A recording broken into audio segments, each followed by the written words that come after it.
પહેલાના TV internet કોઈ માધ્યમ નહોતું ત્યારે સમાજની અંદર જે બદીઓ ચાલતી હતી એને દૂર કરવા માટે નાયક સમાજમાંથી ભવાઈની શરૂઆત કરવામાં આવી, જેમાં સૌ નાયક પરિવારો ભેગા થઈ અને ગામમાં જતા અને તેઓ તે બધી માટે જાગૃત કરતા અને આ ઘરેણું માતાજીનું આપેલું જે હાથોહાથ છે, જે આ ભવાઈને ભૂંગળ કહેવામાં આવે છે, અને એના દ્વારા અમારા ઉપર માતાજીના ખૂબ આશીર્વાદ છે.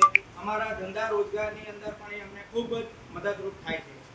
આ હજારો વર્ષો જૂની પરંપરા છે, જેમાં આપણા અસાઈ ઠાકર જે અમારા મૂળ કુળદેવતા છે એમનાથી આ શરૂઆત થયેલી છે.